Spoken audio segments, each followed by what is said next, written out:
Hello बच्चों, welcome to Nitika की पाठशाला। मैं नितिका और आज हम लोग एज ऑफ इंडस्ट्रियलाइजेशन का लास्ट पार्ट कंप्लीट करेंगे। जैसे आप लोगों को पता है कि अभी तक मैंने एज ऑफ इंडस्ट्रियलाइजेशन को आपको डिफरेंट डिफरेंट पार्ट्स में वीडियोस बना के दी हैं।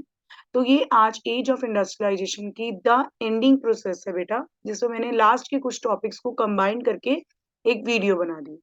और जैसे कि मैं हमेशा कहती हूँ कि आप जब भी मेरी वीडियोस को देखें तो अपनी बुक विद पेन या पेंसिल लेकर जरूर बैठें। तो चलिए आज की क्लास स्टार्ट करते हैं। The peculiarities of industrial growth. Peculiarity means characteristics या फीचर्स हम कहेंगे। ऐसी कौन सी फीचर्स थे, ऐसे कौन से करेक्टरिस्टिक्स थे जिसने हमारे इंडियन की जो ग्रोथ थी, इंडस्ट्रियल ग्रोथ थी, उसको कभी भी रुकने नहीं दिया। नो डाउट चाहे हम स्लो थे बट हम कभी रुके नहीं, हम कभी स्टेगनेंट नहीं हुए। European managing agencies which dominated industrial production in India were interested in certain kind of products। कहते जो यूरोपियन एजेंसीज आई थी, हमें पता है वो हमारी इंडस्ट्रीज को डोमिनेट कर रही थी और वो कुछ प्रोडक्ट्स में बहुत ज्यादा इंटरेस्टेड थी। They established tea and coffee plantation, acquiring land at cheap rates from the colonial government, and they invested in mining, indigo, and jute. Most of these were products required primarily for export trade and not for sale in India। कहते जब ये European managing agencies India में आई, इन्होंने ज्यादातर tea and coffee की plantation को start किया। हमारी ब्रिटिश गवर्नमेंट से लैंड चीप रेट पे ले ली। तो land British government cheap land क्यों देगी, आप खुद लॉजिक समझो। क्योंकि उनको ये था कि लैंड तो इंडिया की है, अगर हम दे भी देंगे, हमारी एजेंसीज को ही दे रहे हैं यूरोप को, तो कोई फर्क नहीं पड़ेगा। जब उन्होंने हमसे लैंड ले ली तो उन्होंने इंडिको, जूट की या माइनिंग करनी स्टार्ट कर दी। और ज्यादातर ये जो भी कर रहे थे, जो भी प्रोडक्शन कर रहे थे, वो बेसिकली एक्सपोर्ट के लिए कर रहे थे, ना कि हमारे इंडिया की सेल के लिए। हमारे इंडिया के हम कहें कि हमारे सिटीजन्स को कुछ फायदा हो रहा था, तो बिल्कुल भी नहीं हो रहा था। When Indian businessmen began setting up industries in the late 19th century, they avoided competing with Manchester goods in the Indian market। कहते जब इंडियन बिजनेसमैन हमारे यहाँ पे कहते ना कि एकदम से फ्लोर पे उतरे, तो उन्होंने सोचा क्यों हम लोग क्यों बिना बात के मैनचेस्टर गुड के साथ compete करें। उनको पता था उनका मुकाबला वो नहीं कर पाएंगे क्योंकि वो बहुत चीप रेट पे बेच रहे थे। तो उन्होंने क्या सोचा, since yarn was not an important part of British imports into India, when yarn was imported, it was only of the superior variety। The yarn produced in Indian spinning mill were used by handloom weavers in India or exported to China। कहते yarn जो था वो British का import में, India में करने में उनका कोई इंटरेस्ट नहीं था, कोई इंपॉर्टेंट पार्ट ही नहीं था। और जो हमारे यहाँ पे यार्न प्रोड्यूस हो रहा था इंडियंस की तरफ से, वो बेसिकली हमारे वीवर्स यूज कर रहे थे या एक्सपोर्ट कर रहे थे चाइना में। मतलब देखा जाए, जो हम लोगों ने कहा था ना स्पिनिंग जेनी आई थी, वो हम लोग थ्रेड उसी में यूज कर रहे थे जो हमारे वीवर्स थे, क्योंकि ये लोग जो इंपोर्ट कर रहे थे इंडिया में, या जो हम कहेंगे जो इम्पोर्टेड हो रहा था, वो बहुत सुपीरियर क्वालिटी का हो रहा था, बहुत एक्सपेंसिव होगा। तो हमारा जो यहाँ का यार्न प्रोड्यूस हो रहा था, वो हमारे यहाँ के वीवर्स यूज कर रहे थे, या तो अपनी इंडस्ट्रीज को सेटअप करने के लिए या चाइना में एक्सपोर्ट करने के लिए। As the Swadeshi movement gathered momentum, nationalists mobilized people to boycott foreign clothes। कहते जैसे ही कहते ना कि एक लहर दौड़ी थी, याद होगा नेशनलिज्म इंडिया में हमने किया था, कि जैसे स्वदेशी मूवमेंट की बात फैली तो लोगों ने क्या सोचा कि अब हमें फॉरेन क्लोथ को बायकॉट कर देना चाहिए, अब हम मैनचेस्टर गुड्स नहीं पहनेंगे। Industrial groups organise themselves to protect their collective interest. जो इंडस्ट्रियल ग्रुप्स थे उस टाइम के, जो मेन मेन इंडस्ट्रीज थी, उन्होंने अपने आप को एकजुट बना लिया कि अब हम एक साथ हो जाते हैं, pressuring the government to increase tariff protection grant other concession. और उन्होंने गवर्नमेंट को प्रेशराइज करना शुरू कर दिया कि अब आप भी टैरिफ लगाओ, आप भी टैक्स लगाओ इनके ऊपर, या और उनसे कंसेशन देने शुरू कर दिए, इंसेंटिव्स देने शुरू कर दिए अपने लिए। वो क्यों चाहते थे टैक्स लगाओ, ताकि ये जो मैनचेस्टर गुड्स है वो हमारे इंडिया में आना बंद ही हो जाए। अगर आप इंपोर्ट ड्यूटीज लगा दोगे, टैरिफ्स लगा दोगे, तो उनको और मटेरियल महंगा हो जाएगा, तो वो इंडिया में क्यों बेचेंगे। और वो अपनी गवर्नमेंट से ये भी कह रहे थे कि आप हम लोगों को इंसेंटिव्स दो ताकि हम हमारी इंडस्ट्री जो है वो इंक्रीज हो। Cotton piece goods production India double between 1900 to 1912। और हम देखेंगे कि इन 12 इयर्स में जो कॉटन पीस की प्रोडक्शन थी इंडिया में, वो डबल हो गई। कहते हैं ना, अब जैसे ये कह रहा है कि अब मेरी बारी है, तो अब इंडियंस को भी हो गया था कि नहीं, अब मेरी बारी है और अब मुझे करके दिखाना। First World War created a dramatically new situation with British meal busy with war production। कहते हैं जो फर्स्ट वर्ल्ड हुई थी, मुझे आप ईयर बताएंगे कमेंट सेक्शन में कि फर्स्ट वर्ल्ड वॉर कब हुई थी। कहते जब भी फर्स्ट वर्ल्ड वॉर हुई थी, ब्रिटिश मिल जो था, वो जो ब्रिटिश इंडस्ट्रीज थी, वो तो बिजी हो चुकी थी वॉर में। अब वो क्या करेंगे, अब जब वो वॉर में बिजी होंगे तो वो वॉर की प्रोडक्शन करेंगे, जैसे आर्मी की जरूरत की चीजें बनानी शुरू कर दी। इंडिया में ज्यादातर हम देखेंगे इंपोर्ट्स आना भी कम हो गया। सो सच अ वे हम क्या कहेंगे कि हमारे जो देश था, ब्रिटिश तो बिजी हो गया, हमारे इंडस्ट्रीज को टाइम मिल गया अपनी प्रोडक्शन क्रिएट करने। ठीक है बेटा। Suddenly Indian mills had a vast to market to supply, तो हमारी जो इंडियन मिल्स थी, हमारी जो इंडियन इंडस्ट्रीज थी, देखा जाए तो उनके लिए तो सप्लाई का दरवाजा ही खुल गया, क्योंकि जो उनका कॉम्पिटिटर था वो तो बिजी हो गया लड़ाई में। तो उनको मौका मिल गया था आपस में एकजुट होकर अपनी प्रॉफिट को कमाने का। तो चलिए आगे बढ़ते हैं। As the war prolonged, Indian factories were called upon to supply war need, jute bags, cloth for army uniforms, tents and leather boots, horse and mule saddles, and a host of other items. कहते जैसे जैसे war बढ़ती रही, 4 साल लग गए थे war को होने में, तो इंडियन फैक्ट्री से भी डिमांड होने लग गई कि अब आप भी हमें सप्लाई दो। किस चीज की? वॉर नीड्स की। बैग्स बनाने शुरू करो, आर्मी सोल्जर्स के लिए क्लोथ बनाओ, टेंट्स बनाओ, मतलब इन चीजों की डिमांड आ गई। देखा जाए हमारे लिए तो मौका मिल गया था पैसा कमाने का। और सो मेनी न्यू वर्कर्स वर एम्प्लॉयड, अब इस काम के लिए ज्यादा से ज्यादा लेबर को हायर करना था, तो उस ज्यादा के लिए क्या हुआ, ज्यादा से ज्यादा लोगों को एम्प्लॉयमेंट दी गई। Everyone was made to work longer hours, और सबको कहा गया है कि आपको चाहे रात तक काम करना हो, बट आप काम करेंगे और इस चीज की सप्लाई हमें देंगे। Over the war years industrial production boomed, कहते जितने साल तक फर्स्ट वर्ल्ड वॉर रही, उतने सालों तक हम कहेंगे कि हमारी जो इंडस्ट्री की जो प्रोडक्शन थी वो और बूम्ड कर गई। After the war, Manchester could never recapture its old position in the Indian market. Unable to modernize, compete with USA, Germany and Japan, the economy of Britain crumbled after the war. कहते war के बाद कभी भी Manchester goods दोबारा वैसी position बना ही नहीं पाए, क्योंकि उनकी जगह कहीं ना कहीं यूएसए, जर्मनी और जापान ने ले ली थी। और हम ये कहेंगे कि जो ब्रिटेन की इकोनॉमी थी वो आफ्टर फर्स्ट वर्ल्ड वॉर बिल्कुल डीमोलिश्ड हो गई। Cotton production collapsed, export of cotton cloth from Britain fail, कहते हैं जो कॉटन प्रोडक्शन मैनचेस्टर के इंपोर्ट्स हो रहे थे वो बिल्कुल कोलैप्स्ड हो गए। And exports of cotton cloth from Britain fail, अब जो एक्सपोर्ट हो रहा था कॉटन क्लॉथ का ब्रिटेन से इंडिया में वो बिल्कुल गिर गया था। With in the colonies local industries gradually consolidated their position, कहते विद इन द कॉलोनीज, जो हम अभी भी ब्रिटिशर्स के थे, हम ब्रिटिशर्स के अंडर कॉलोनाइज थे, तब भी हमारे जो लोकल इंडस्ट्रियलिस्ट थे उन्होंने अपनी पोजीशन को बरकरार रख लिया था। मतलब हम लोग अब हायर पोजीशन की तरफ दौड़ ही रहे थे। उन्होंने substituting foreign manufacturers, foreign goods के जो मैनचेस्टर गुड्स के प्रोडक्ट्स आ रहे थे उनका सब्स्टिट्यूट ढूंढ लिया। And capturing the home market, और हमारी जो इंडियन की होम मार्केट थी उसको बिल्कुल अच्छे से कैप्चर कर लिया। ठीक है बेटा, मतलब हमारे हाथ में अब सब कुछ आ चुका था। आगे बढ़ते हैं।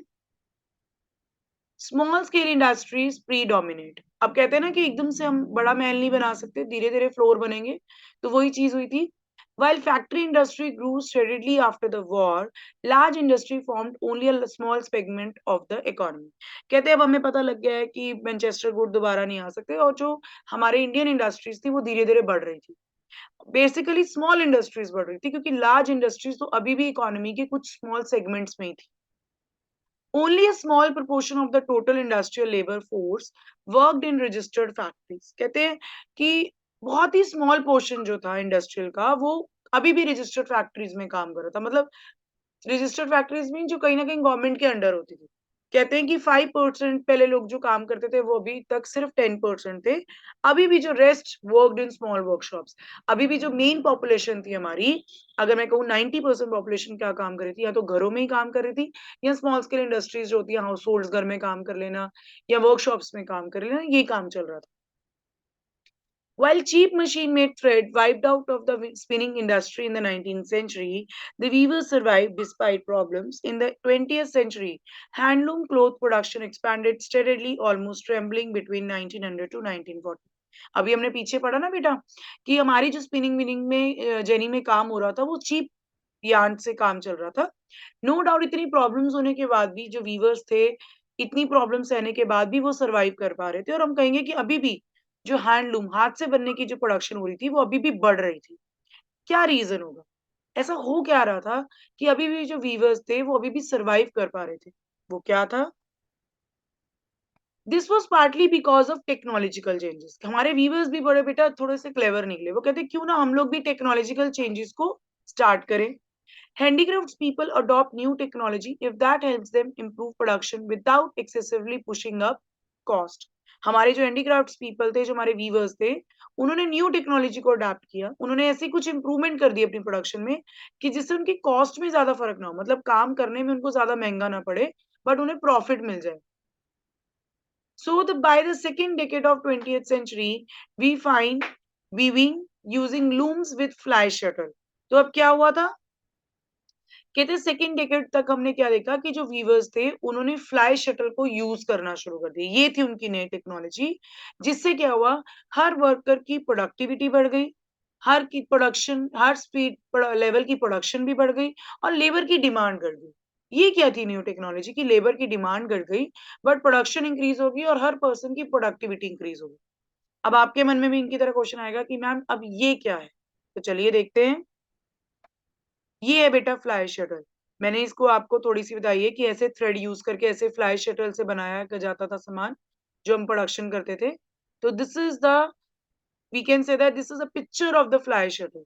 ठीक है बेटा, एक बार मैं दोबारा दिखाऊंगी आपको। एक बार आप दोबारा देख लीजिए कि फ्लाई शटल कैसे काम करता था।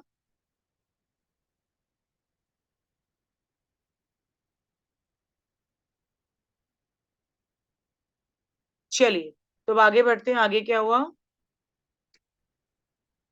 Certain groups of weavers were in a better position than others to survive the competition with mill industry. कहते हैं जितने भी वीवर्स थे ना, उनमें से कुछ तो वीवर्स ऐसे थे जिनकी पोजीशन अभी भी बेटर थी as comparison to rest of the weavers. Amongst weavers, some produced coarse cloth while other wore fine varieties. कहते हैं कुछ लोग तो अभी भी फाइनर वैरायटीज के क्लोथ को बना रहे थे। फाइनर वैरायटीज हमें पता है जो सुपीरियर क्वालिटी होगी और इनको ज्यादातर रिचर क्लास बायर करेंगे। बट कुछ वीवर्स जो थे वो कोर्स क्लोथ भी बना रहे थे, जो पुअर कैटेगरी के लिए। कोर्स क्लोथ मींस मैंने पहले भी बताया था, जो रफ क्लोथ होते हैं, ज्यादातर जिनकी रेंज जो होती है, जो प्राइस होती है, वो इतनी ज्यादा एक्सपेंसिव नहीं होती है। The Kausar cloth was brought by the poor and it's demand fluctuated violently. अब कहते हैं जो कोर्स क्लोथ को बना रहे होंगे ना, उनकी डिमांड तो फिर भी फ्लक्चुएट होगी। क्यों? In the times of bad harvest and famines, when the rural people had little to eat, their cash income disappeared and they could not possibly buy clothes. कहते जब उनका, कहेंगे ना कि बैड हार्वेस्ट हो गया, क्रॉप्स फेलियर हो गए, फेमिन्स आ गए, जब उनके पास खाने को कुछ नहीं होगा, तो वो क्यों वो मनी, जो उनके पास थोड़ी बहुत मनी है, वो क्यों अपनी कपड़ों पे लगाएंगी? तो हम देख सकते हैं कि उनकी जो इनकम डिसअपियर हुई थी, उससे क्या फर्क हुआ कि क्लोथ की प्रोडक्शन में भी फर्क आया। प्रोडक्शन में तो नहीं कह सकते हम लोग, क्लोथ की हम कहेंगे ना कि डिमांड में बहुत ज्यादा चेंज आया। The demand for finer varieties brought by the well to do was more stable. But जो फाइनर वैरायटीज बना रहे थे वीवर्स, उनकी डिमांड में ज्यादा फ्लक्चुएशन देखने को नहीं मिली, उनको स्टेबल हुए, क्योंकि उनको कोई फर्क नहीं पड़ेगा ड्रॉट आ रहा है, फेमिन आ रहा है। The rich could bye these even when the poor starved. कहते हैं रिच तब भी खरीद रहे थे जब पुअर लोग खाने के लिए मर रहे थे। Famines did not affect the sale of Banarasi और बलूचारी साड़ीज। कहते हैं फेमिन्स ने, ड्रॉट ने कभी भी इनकी सेल पे इफेक्ट नहीं आने दिया। आई थिंक बहुत से लोगों को पता नहीं होगा कि बनारसी साड़ीज कैसी दिखती है, तो मैंने इसकी फोटो भी लगा दी है। इनकी सेल में कभी कमी नहीं आने दी, क्योंकि ये ज्यादातर बहुत कॉस्टली होती है बेटा, और ज्यादा रिचर सेक्शंस जो होते हैं वो इनको वियर करते हैं। Saris with women borders or the famous lungis, handkerchiefs of Madras could not be easily displaced by mill production. अब चाहे हम बनारसी साड़ी की बात करें, लुंगीज की बात करें, हैंकरचीफ्स की बात करें मद्रास की, उनकी कभी प्रोडक्शन कम नहीं होनी थी, क्योंकि ऐसी प्रोडक्शन और कोई कर ही नहीं रहा था। अगर हम बात करें तो इनकी कभी हम देखा जाए तो इन रीजन से मैं कह सकती हूँ कि इतनी प्रॉब्लम्स आने के बाद भी वीवर्स की डिमांड नहीं खत्म हो गई, क्योंकि ये चीजें सिर्फ सिर्फ वीवर्स बना पा रहे थे और कोई नहीं बना पा रहा। ठीक है बेटा, आगे बढ़ते हैं। Market for goods, but when new products are produced people have to be persuaded to buy them. कहते हैं जब न्यू प्रोडक्ट्स प्रोड्यूस्ड हुए तो लोगों को रिक्वेस्ट भी तो करनी होगी ना कि उनको बाय करो। उनको कैसे बनाए हम कि आप मेरे प्रोडक्ट्स ही खरीदो? जैसे टॉपिक का नाम ही यही है, मार्केट फॉर गुड्स। पूरे चैप्टर में हमने इंडस्ट्रियलाइजेशन पढ़ लिया, गुड्स बना दिए, तो मार्केटिंग करनी भी तो जरूरी होगी, तभी तो कोई गुड्स खरीदेगा। तो जब न्यू प्रोडक्ट्स मार्केट में आए तो लोगों को बताया गया कि क्या किया जाए कि लोग उसको बाय करें, उनको फील हो, दे हैव टू फील कि मुझे इस प्रोडक्ट को यूज करना है। तो हाउ वाज दिस डन? अब ये कैसे किया होगा? One way in which new consumers are created is through advertisements. As you know, advertisements make products appear desirable and necessary. कहते हैं एक तरीका तो ये था, या तो हम एडवर्टाइजमेंट्स कर दें। एडवर्टाइजमेंट से क्या होता है, लोगों को जब दिखेगा तो वो सोचेंगे हाँ भाई ये चीज मुझे भी अपनी लाइफ में चाहिए, ये मेरी लाइफ के लिए बेटर है, तो मुझे इस गुड्स को बाय करना चाहिए। They try to shape the minds of the people and create new needs. लोगों के माइंड से खेलते हैं ज्यादातर एडवर्टाइजमेंट्स वाले। उनको पता है कि आजकल का टाइम कैसा चल रहा है, मुझे इन ऐसे प्रोडक्ट्स को बनाना चाहिए ताकि लोगों के बीच में इसको खरीदने की नीड पैदा हो। Today we live in a world where advertisements surround us. They appear in newspaper, magazines, hoardings, street walls, television screens. आजकल अगर हम देखें तो हम लोग देखा जाए एडवर्टाइजमेंट्स के आसपास ही ये बेटा घूम रहे हैं हमेशा। हम न्यूज़पेपर्स देख लें, मैगजीन्स देख लें, पोस्टर्स देख लें, होर्डिंग्स देख लें, इवन हमारी स्ट्रीट वॉल्स भी देख लीजिए। ये सब कुछ हमारा एडवर्टाइजमेंट से भरा है। इवन आप लोग अगर थिएटर्स में मूवी देखने भी जाते हैं तो उस टाइम भी बहुत सारी एडवर्टाइजमेंट्स होती है, तो उनको देखकर हमें कई बार ऐसा लगता है कि हाँ, हमें भी ये प्रोडक्ट लेना चाहिए। When Manchester Industries began selling clothes in India, they put labels on the cloth bundles. मगर जब कहते मैनचेस्टर इंडस्ट्रियलिस्ट हमारे इंडिया में काम कर रहे थे, तो उनको लगा कि हमें कपड़ा बेचना है या हमने कोई भी चीज बेचनी है तो हमें उसमें क्यों ना लेबल लगा ले। The label was needed to make the place of the manufacturer and the name of the company familiar to the buyer. अब लेबल ऐसा होना चाहिए जिससे लोगों को पता लगे कि वो कौन सा प्रोडक्ट खरीद रहे हैं। जैसे अगर मैं सिंपल एग्जांपल दूं, आजकल हम लोग अब जब ब्रांडेड शॉप में जाते हैं और अगर हमें दिख जाए कि मेड इन यूएसए या मेड इन जर्मनी, तो हमें लगता है कि हाँ, ये अगर ये फॉरेन मटेरियल दे रहे हैं तो ऑब्वियसली इनकी क्वालिटी बहुत अच्छी होगी। तो इन्होंने भी वही किया। इन्होंने क्या किया, इनके लेबल से पता लगा कि हाँ, इसकी क्वालिटी बहुत अच्छी है, क्योंकि जब बायर्स देखते थे ना, when buyers saw made in Manchester written in bold letter, they were expected, और वो कॉन्फिडेंट हो जाते थे कि हाँ जी, कॉन्फिडेंट की इसकी क्वालिटी तो खराब नहीं होने वाली। ऐसे लेबल लगा देते थे, जैसे मैंने आपको फोटो दिखाई है, मेड इन मैनचेस्टर, और इंडियंस को लगता था हाँ भाई ये तो फॉरेन का कपड़ा है, इसकी तो क्वालिटी बहुत अच्छी होगी। दूसरी तरफ मार्केटिंग क्या की उन्होंने, images of Indian gods and goddesses regularly appeared on this labels. भगवानों को भी यूज किया गया। कैसे? It was as if the association with gods gave divine approval to the goods being sold. The imprinted image of Krishna or Saraswati was also intended to make the manufacture from a foreign land appear somewhat familiar to Indian people. इनको पता था कि हमारे जो Indian people हैं वो बहुत religious है, वो बहुत धार्मिक है, तो क्यों ना हम भगवान की फोटो लगा दें। क्योंकि जब भी ये लोग भगवान की फोटो देखेंगे, ये बाय करेंगे ही करेंगे, क्योंकि इनको लगेगा कि नहीं नहीं। अब जैसे इन्होंने एग्जाम्पल दिया आपकी बुक में ग्राइप वाटर का, इन्होंने क्या दे दिया कि हमें पता है हम छोटे बच्चों को ग्राइप वाटर पिलाते हैं, ठीक है, तो उन्होंने इसमें लड्डू गोपाल की फोटो लगा दी, कृष्ण जी की फोटो लगा दी है, कि जब भी कोई लेडीज को बाय करेगी वो कहेगी हाँ मेरा बच्चा भी इनके जैसा होगा। या भगवान को सोप पे इंडिकेट कर दिया, क्यों? कि भगवान देखने में बहुत सुंदर होते हैं, अगर आप भी ऐसा ही सोप यूज करेंगे तो आप भी बहुत सुंदर हो जाएंगे। तो इन्होंने लोगों के माइंड से खेला था कि लोग बहुत धार्मिक होते हैं और इस चीज को कभी भी गलत नहीं कहेंगे, खराब नहीं कहेंगे, बल्कि खरीदेंगे इनको।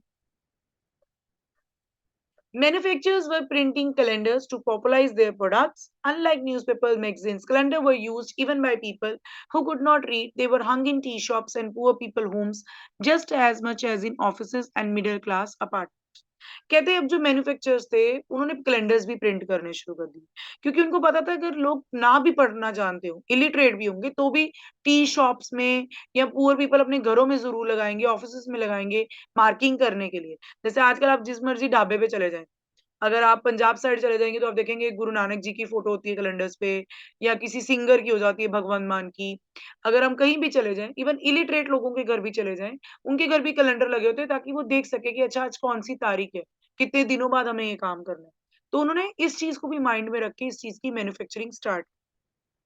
Like the images of gods, figures of important personages of emperors and nawabs adorned advertisements and calendars. The messages very often seem to say if you respect the royal figure, then respect this product. When the product was being used by kings or the produced under royal commands, its quality could not be pushed. अब क्या हुआ, इन्होंने calendar पे भगवान की photo लगा दी या हमारे एम्परर्स की लगा दी, किंग की लगा दी, और इन्होंने मैसेज भी देना शुरू कर दिया कि अगर आप जिसकी कैलेंडर में फोटो, अगर आप उनकी रिस्पेक्ट करते हो तो आप इस प्रोडक्ट की भी रिस्पेक्ट करोगे और आप इसको खरीदोगे, आप इसकी कभी क्वालिटी पे शक नहीं करोगे। तो ये उन्होंने लोगों के ब्रेन से दिमाग कहते हैं ना, लोगों के ब्रेन से खेलना शुरू किया कि लोग कभी धार्मिक चीजों को तो गिरेंगे नहीं, या जो उनके मनपसंद अगर हम लगा दें डिमांड में, अगर आज हमें दिख रहा है राजस्थान साइड चले जाइए, पृथ्वीराज चौहान की फोटोज होती है कैलेंडर में, तो उनको पता है कि आप कभी इनको गलत नहीं कहोगे, और खरीदोगे ही खरीदोगे। तो देखा जाए उन्होंने लोगों के दिमाग से मार्केटिंग करी थी कि अपने प्रोडक्ट को बेचने के लिए हमें लोगों का दिमाग पढ़ना होगा, फिर अपनी मार्केटिंग करनी है। तो बेटा आज हमने ये चैप्टर पूरा कंप्लीट कर दिया है, एज ऑफ इंडस्ट्रियलाइजेशन। ये मेरी आज लास्ट वीडियो थी। जिन लोगों को पीछे कुछ टॉपिक्स क्लियर नहीं आए हैं, मैं उनसे यही रिक्वेस्ट करूँगी कि वो इस चैप्टर की सारी वीडियोज़ को शुरू से लेके अब तक देखेंगे, तो मुझे पूरा यकीन है कि इस चैप्टर में आपके कभी नंबर नहीं कटेंगे। चैप्टर बहुत ईज़ी है, बस थोड़ा-सा समझने वाला और थोड़ा-सा लेंथी है। और अगर आपको कोई भी प्रॉब्लम आती है, तो आप प्लीज़ कमेंट सेक्शन में ज़रूर अपना क्वेश्चन ज़रूर पूछिए बेटा। बेटा जैसे मैं हमेशा कहती हूँ कि अगर आपको मेरी वीडियोज़ बहुत अच्छी लगती हैं, तो मेरे यूट्यूब चैनल को लाइक, शेयर और सब्सक्राइब करना मत भूलिए। बाय बाय बेटा।